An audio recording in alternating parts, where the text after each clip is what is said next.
Hello Raptors fans, and welcome back to Raptors Report. Today we are going to be discussing the Toronto Raptors game against the Dallas Mavericks. But in light of Scottie Barnes setting his new career high in terms of assists in one game with 14 last night against the Mavericks, I want to talk about Scottie Barnes' emergence as the point guard for the Toronto Raptors. And I think that there's a lot of really promising things that are coming from that, and I am really excited to delve into the stats, what I'm seeing from him, that kind of good stuff. So why don't we jump right in? One of the things that I think that I've gotten wrong about Scottie Barnes is that when I was watching him play, especially the first couple of seasons, I noticed the excellent court vision that Scottie Barnes had. That was his biggest strength as a player, even from day one, was his ability to read defenses, map the court, understand where players were, and be able to make the correct type of pass on target, and utilize his vision to make the players around him better. And that was really the tantalizing, exciting part of Scottie Barnes that I think has been the through line for his career. When you see what he was able to do from his first couple of games as a Raptor all the way through to now, the passing and the ability to read the court has been his most promising skill as a player. The thing that I got wrong was that I was assuming that that would be his skill as a big. And there are a lot of bigs in this league that are excellent passers. And one of the things that bigs in this league are being given the opportunity to do is help run the offense. And we're seeing that close up with Jokic, who has done a very good job this season being one of the players to help run the offense and make decisions at the center of the court, utilize dribble handoffs, do that kind of thing. We've seen that in other places, Bam Adebayo. But I think that what I have really turned the corner on and become more aware of is that Scottie Barnes is not playing the passing hub connector role that other players at the center position are playing. He has shifted his game almost completely to become a guard type player. And I think that that is very noteworthy, it's very interesting, and it opens up a lot of opportunities for the Toronto Raptors from a roster construction standpoint. So in the past, I believed that Scottie Barnes was a big, a playmaking big. And we've seen those, I've mentioned Jokic, Bam Adebayo, but then there's also on the very, very, very highest level, Nikola Jokic, who runs the entire Denver Nuggets offense and has for the past half decade or so. And his ability to make plays for other players on his team has made his assist numbers balloon. He is arguably the best playmaker of the past 20 years, the greatest passing big man of all time. I think there's really no question about it anymore. He is the number one guy from the center position who can pass the ball. And while there are similarities between him and Scottie Barnes in terms of the court mapping and vision, obviously I think Jokic is a level above where Scottie is right now, but the way that they play is different. So Nikola Jokic does play the center role on offense, and of course he can face up towards the basket and make plays that way, but a lot of the assists that he creates for his teammates are with his back to the basket via dribble handoffs, using short rolls and getting into the post and making plays that way. And I think that Scottie Barnes notably has been different from that and is not playing the big role. He is mostly facing up to the basket, using the pick and roll, using isolation plays in order to create plays for other teammates. So there is a little bit of a distinction there, and I'll admit that I was wrong in terms of gauging what Scottie Barnes does as a player. And maybe that's something that he can add to his game down the line. Maybe it's something that he can learn from Nikola Jokic or from that position where if the Raptors go small, if the Raptors don't have a big on the floor and Scottie Barnes is perhaps playing the small ball big, he could utilize the post, dribble handoffs, be the roll man, do the short roll kind of stuff that bigs are doing in the league. I think he'd be effective in that way as well.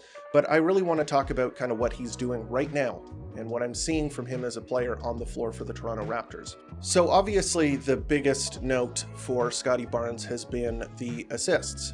But what I have been most impressed with is his ability to create off of the dribble, get into the lane, and then utilize misdirection tactics to get the ball to open players. One of the great things that Scottie Barnes can do when he gets into the lane is use his eyes to manipulate the defense.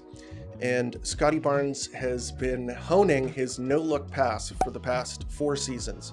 And perhaps I shouldn't have been so hard on him in the first couple of seasons because I felt that he was using no-look passes just for the heck of it. Some of the passes that he was making with the no-look were a little, let's say, off target, not really making it where he wanted them to go, and doing it kind of needlessly where it wouldn't matter what direction his head was pointed in. Maybe it would be on a fast break where it was a 2-on-1 and the defender would have committed on him and he just needed to make a simple pass to get a player an open basket, and he would no-look the pass and maybe it wouldn't end up where he wanted it to go, that kind of thing. But maybe that was just practice. He was just making sure that he could hone his no-look passes, because these days I think that's one of the strongest elements of his game, is the ability to look one way and then pass another. That is a very powerful tool to misdirect the opponent and make sure that they are not moving in the correct direction when the player you're passing it to receives the ball, because it changes the closeout speed to the player you are passing to. For example, last night he made a no-look pass to RJ Barrett in the corner. And what that did was gave RJ Barrett a longer time to release the ball. And as I mentioned in the offseason, RJ Barrett likes those wide open shots from the corner. That's his highest accuracy 3-point shots that he's able to make.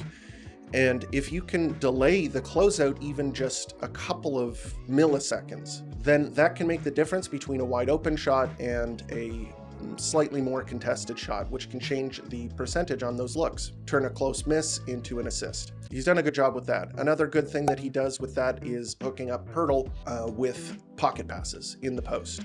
And one of the elements, I've talked about it probably too much at this point, so let's just say that Poeltl is very good at the floater and he makes himself available, and Scottie Barnes is quite good at finding him in that spot. And with the no-look passes that he's able to deliver, he can freeze the center from coming over and contesting that push shot from Jakob Poeltl just a little bit longer to make it so that he doesn't have to rush the shot, and he can just put it up.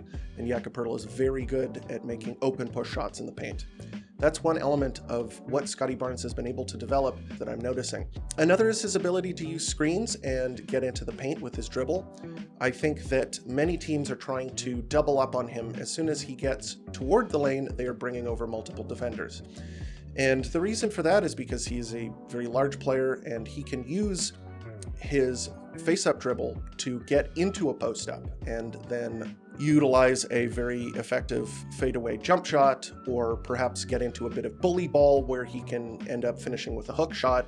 He is good at creating shots for himself like that, and I think that that is one of the most effective ways that he can get to the rim and finish, is if they are guarding him one-on-one, he can utilize the face-up to get closer to the basket, and then once he's close enough, he can get into an effective back-to-the-basket game. But a lot of teams are trying to stop that, so that if he does start driving towards the rim, they bring over the second defender, and that's where the playmaking has to come from. And it came a lot last night, was when they bring two to the ball, that means that they're leaving someone open, and he has to be able to make the correct read in order to find the player that he can get the ball to. He's done a very good job of utilizing those two strengths, the ability to pass the ball and the ability to finish inside, to create scoring opportunities for himself and his teammates. I think that's a very good option for the Raptors while he is on the floor. Lastly, I think when we're talking about Scottie Barnes as a guard, we have to talk about the shooting, because it waxes and it wanes for Scottie Barnes. He likes to take a lot of threes these days. He's taking about 7 threes per game, which for some people is way too much. And I think that for me, it might be a little on the high side. But in terms of being a guard in the NBA, and in terms of being a perimeter player, I think that being able to hit 3-point shots both off of the dribble and catch and shoot is incredibly important. If you are playing on the perimeter, one of the ways to be a perimeter player is shooting the basketball and stretching the defense out and getting players to come toward you and challenge your shot. That's how a lot of players are able to get into the lane and get to the basket. And while I think that maybe he's shooting it a bit too much, he's taking the types of shots that maybe aren't as efficient for him. If you're looking at this from a growth season, as a season where he is pushing the envelope in different areas, I think that if you look at it from that perspective, then you can accept the 3-point shooting and believe that perhaps in the future, as that shot becomes more efficient, that it will become a very useful tool in his tool belt. I think when you see Scottie Barnes and you see how large he is and how strong and physical he is, you want him to play maybe a bit more like Giannis Antetokounmpo and get to the basket and punish teams inside and just have that motor to go and bruise your way to the rim. I think there is a physical difference between Giannis and Scottie. Giannis is a lot larger than Scottie is and is more athletic than Scottie is. His leaping ability is better than Scottie Barnes is. I think that his ability to drive to the basket is stronger than Scottie's. From that standpoint, I think you have to be a little bit more fair to Scottie Barnes. I don't think he has that nascent ability to just jam your way, bully your way through multiple defenders like Giannis has the ability to. I think that he has to use a little bit more craft and be a bit more of a guard in order to reach his full potential as a player. So just keep that in mind, but I do agree that perhaps the shooting is a little on the high side. Now let's get to the stats, because I think that is pretty interesting. So there is an advanced statistic that the NBA keeps track of called assist percentage, where it judges players based on how many of your teammates' shots are created by you, so are via an assist by you when you are on the floor. Scottie Barnes has reached a new high, a new personal high for himself. He has a 36.6% assist percentage while he is on the floor, and that is good for 11th in the NBA. There are a lot of other players. Let's just go through the names right now. Number 1 is Trae Young. No surprise there. Elfrid Payton, not very surprising. He's always been a big-time pass-first point guard, but he's only played in 7 games, 20 minutes per game. Ja Morant, LeBron James, Nikola Jokic, Cade Cunningham, Chris Paul, Ben Simmons, James Harden, LaMelo Ball, and then Scottie Barnes at 11. If you raise that to 25, you lose Ben Simmons and Elfrid Payton, so Scottie Barnes jumps all the way up to 9th. But that's an impressive list of players. Those are all guys who are the primary playmakers on their team. Those are the players that have the ball in their hands most of the time. Among those players are the best passers in the league. Guys that, if you are in their company, it's a very good thing. It means that you are being an effective point guard and distributing the ball to your teammates very well. And in terms of the leap that he's made, he has gone from last season, he was assisting on 25% of all of the shots that his teammates took. So he's taken over 10% leap in that area. And then in terms of turnovers, when you are handling the ball more, you're making more passes, of course, your turnovers are going to go up. His have gone from about 13% last season, when he was much lower on the assist percentage, to 16% turnover percentage, which is a 3% jump compared to the 10% jump that he's made from a playmaking perspective. So he is making more assists to his teammates and only turning it over a very small amount more.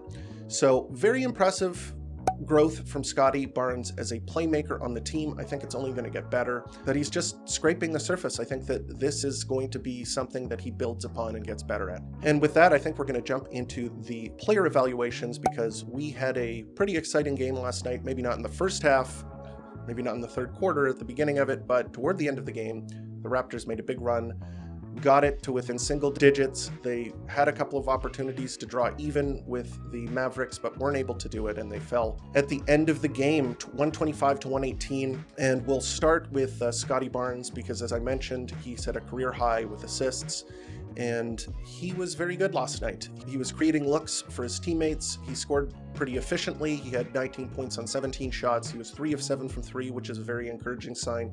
8 rebounds, 14 assists, 3 steals, a block, and 3 turnovers. So that's a ratio that you love to see, almost a 5-to-1 assist to turnover ratio, and only 1 foul. So he did a very good job of running the point for the Toronto Raptors, getting his teammates involved, and he was one of the main reasons that the Toronto Raptors made a run in the fourth quarter. They really got the game close, but Scottie Barnes did a really impressive job of pushing back, creating shots all over the court for himself and his teammates. We've already discussed some of the passes that he made were very high-level reads where he was doing no-look passes. He got Jakob Poeltl involved. I think the synergy between he and Jakob Poeltl has gotten better and better and better. And as a point guard, you want to have a good relationship with your big man, because those are the guys that are going to be setting the screens that you have to play off of.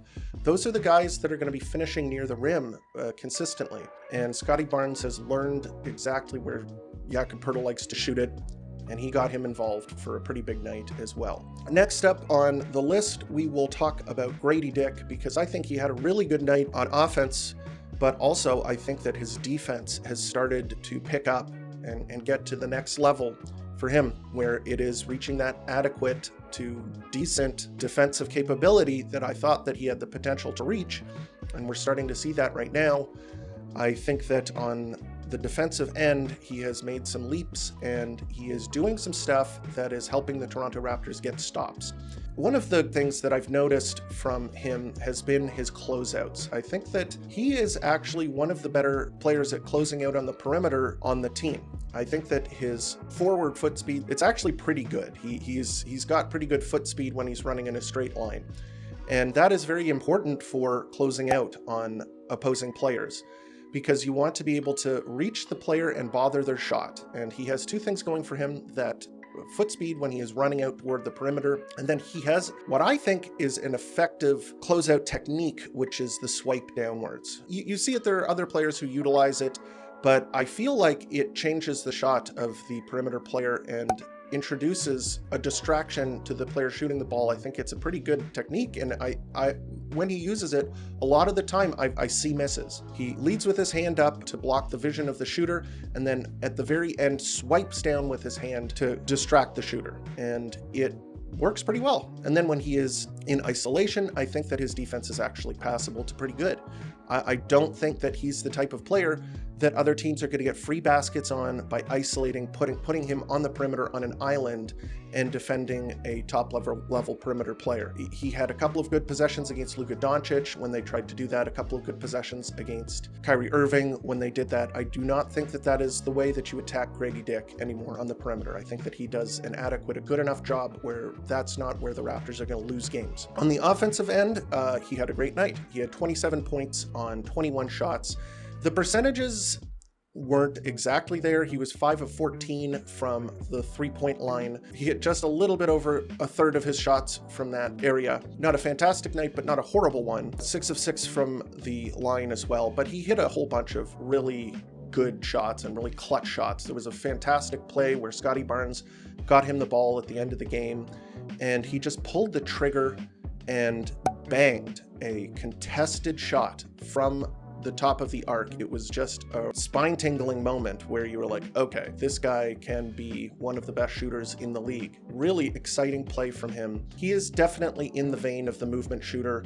You're not going to see a whole bunch of gaudy stats in other areas. What you're hoping to see is the good percentages, the high point total, and then when you're watching the game, you want to make sure that that player isn't hemorrhaging baskets on the other end. And I think that he did a really good job of hitting shots and continuing to punish opposing defenses. Next up, we'll talk Jakob Poeltl. I thought Jakob Poeltl had a good game.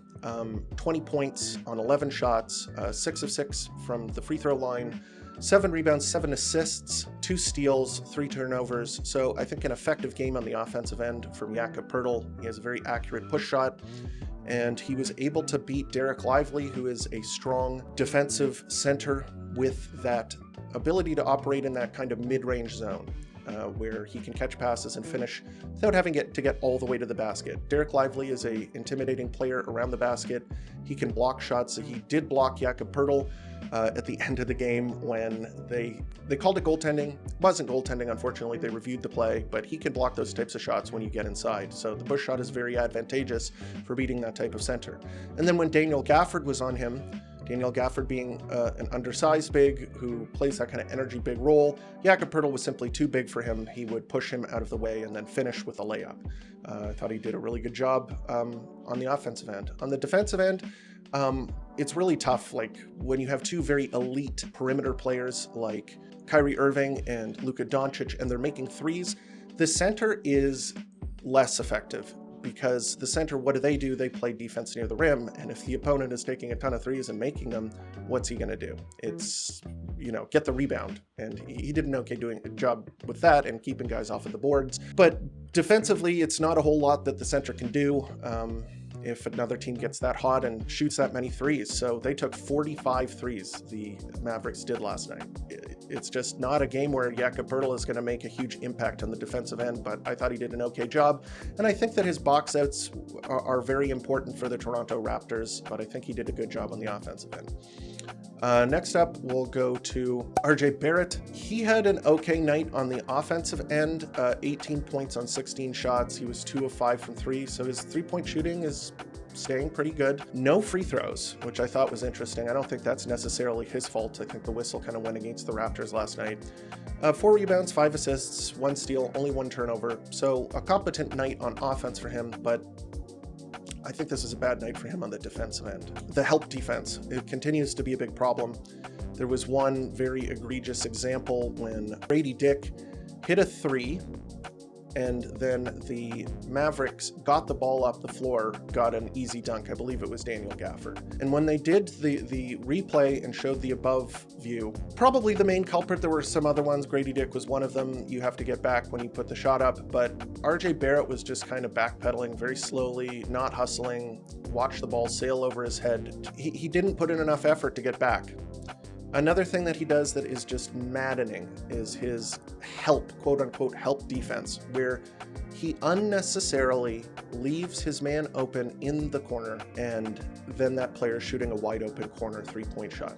You have to be very strategic in the NBA when you are helping off of the corner.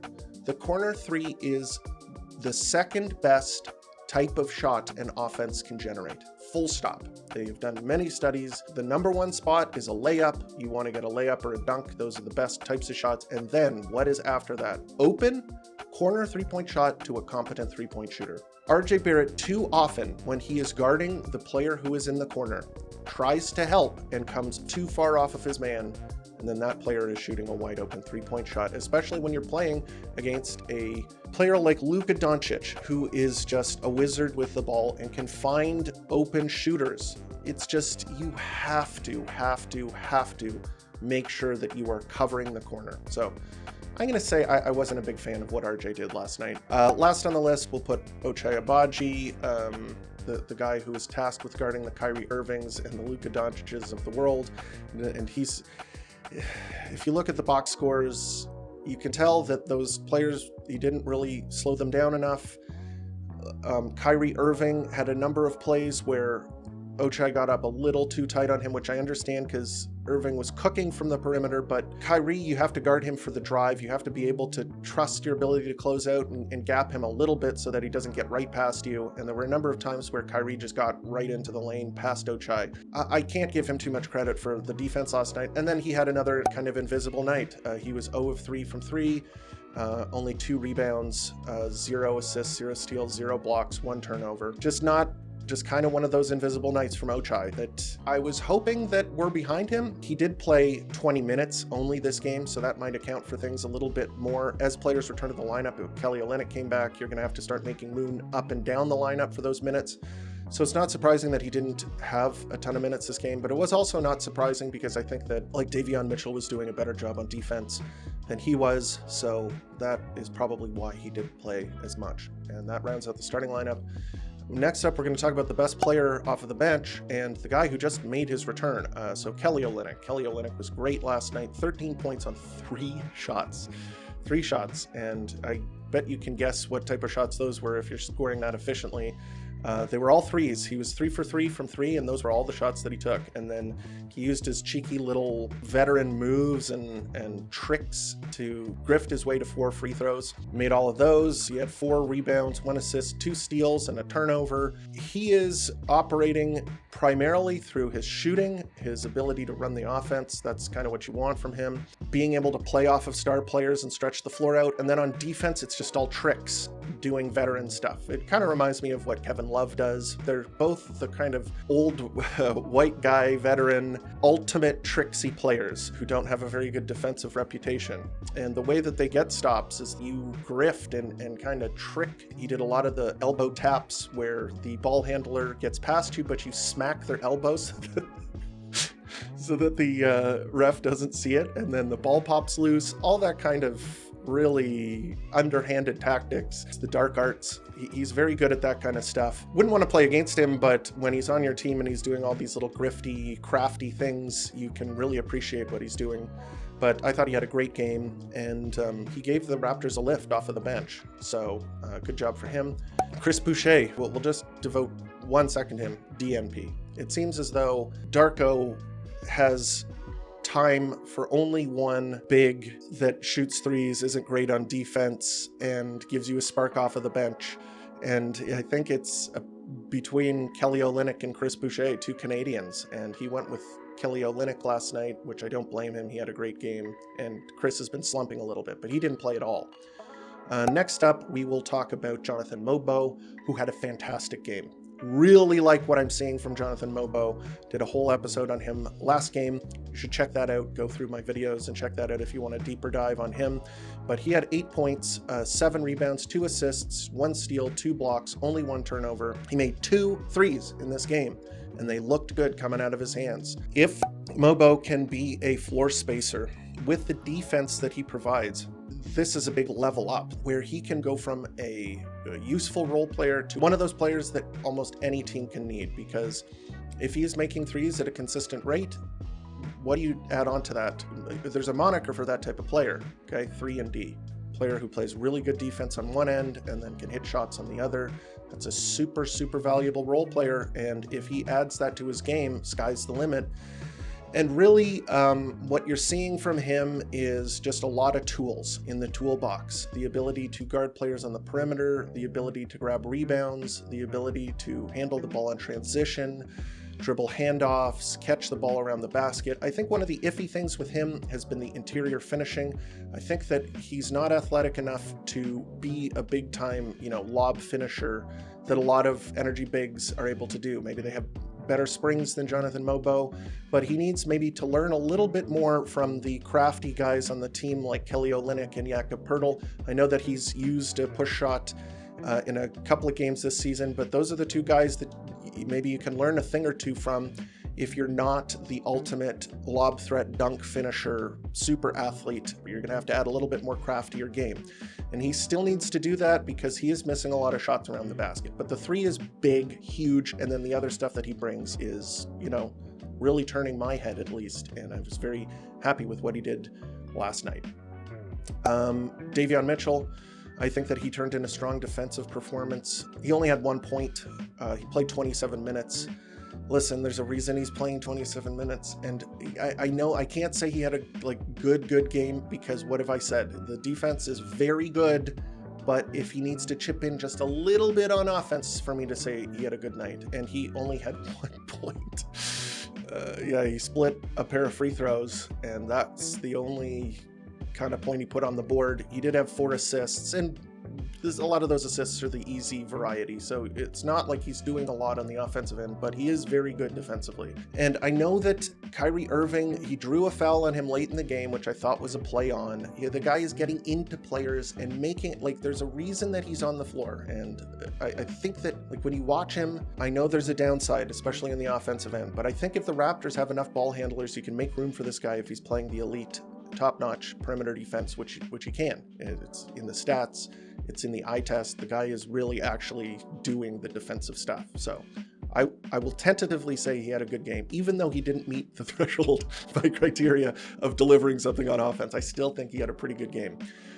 Jacoby Walter, he is not shooting the ball very well from 3, but he is shooting the ball well from the mid-range. I'd love to see him make some of these 3-point shots. It looks kind of iffy coming out of his hands from 3-point range. I don't think he's found the NBA range yet. It can be tricky for college players to stretch themselves out. Even that couple of foot difference can make a difference, and he did kind of struggle at the end of his college season hitting threes. So what I want to see from him is that growth from the 3-point shooting angle. But in terms of what he brings to the table on defense, he had 2 steals last night. He had 3 assists last night. He's a guy that has a good body. He has nice foot speed, lateral foot speed, and just quickness foot speed. He makes quick decisions with the ball in his hands. He's not shy. He is putting up shots. I'm kind of liking what I'm seeing from him outside of the 3-point shooting. So he had 8 points on 10 shots. I think if one of those 3s drops, you're talking about a pretty good offensive night. They didn't drop, so you can't say he had a good offensive night, but I'm looking at the process, and I'm actually not displeased. I'm not going to say he's fantastic or anything, but he is a young rookie. He's not an upperclassman. He came in after his freshman season, so just like Grady Dick, you got to give him a little bit of time to adjust, get his body right, get up to speed with the NBA. This isn't a guy that you're necessarily hoping is going to make a super duper offensive impact from day one, but you have to look at the flashes, and I think he is showing some flashes. In terms of the game, there's two things that I want to talk about. First of all, I think that the Raptors, they turned it from a laugher game where it was just not going their way, it was looking like a lost night, into a competitive game towards the end of the game. And I don't think it was necessarily because the Mavericks took their foot off the gas pedal. I think that they just played a lot better toward the end of the game. It wasn't like the fake runs that they put together against OKC. This was like a legit run, put a little bit of fear into the Mavericks. I think that there was a lot of good process last night. The thing is that the Mavericks have two superstars. They really do. Kyrie Irving and Luka Doncic. Those guys are the real deal. They can show up at the very highest level, and they can punish even the very best defense. And they did. They really, I don't think that the Raptors defense was necessarily horrendous. It wasn't as if the Mavericks were creating looks and bamboozling the Raptors defense. It was shot making from two of the best shot makers in the league. Another thing that I want to say, these sound like two excuses, and sure, I'll admit being a bit of a homer, a bit biased, but the reffing did not go the Raptors' way. Let's just put it that way. Free throw differential, 37 free throws for the Mavericks to only 18 for the Toronto Raptors. And yes, of course, you have two players, Kyrie Irving and Luka Doncic. Those guys are going to get a lot of foul calls, but just up and down the lineup, I don't think that the whistle was very even. I think that there were a lot of guys and a lot of moments when the Raptors deserved to get a foul call and just didn't. None more so evident than when Grady Dick, they had called a pretty weak sauce foul on the other end. It was a foul on Davion Mitchell. Davion Mitchell, his foot made contact with PJ Washington's foot. They stumbled over, and it was a foul call, which they challenged, and the challenge was unsuccessful. And it's true. When you watch the replay, it was a bang play where the refs, if they weren't completely attuned to what was happening, it could have looked like a slip. And then on the other end, the ref was right behind Grady Dick, saw the whole thing happen. Grady Dick shot a shot. He pump faked Spencer Dinwiddie. Spencer Dinwiddie jumped in the air, landed on Grady Dick's back with his leg. Grady Dick shot the shot and did not get the foul call. It was just plain as day. It was like stuff like that where you just notice over the course of the game that the whistle's not being blown for the Toronto Raptors, and it is being blown for the Dallas Mavericks. And it just leaves a bad taste in your mouth. And I think in a game that was this close, they got it to within 5 multiple times, and they ended up losing by 7 points. A couple of those foul calls. If it was an equal game from a foul call perspective, the Toronto Raptors win this one. And I'm not asking for an equal number of calls, but maybe not 19 free throw advantage for the Dallas Mavericks. 19 free throws? That it doesn't match the eye test. Sometimes there are games where one team is just clearly hacking. I don't think that was last night. I just don't. I don't think that the Mavericks were playing so composed and the Raptors were playing so recklessly that you could see a 19 free throw disparity, and especially at home. It shouldn't be like this, but it is. Teams get home cooking.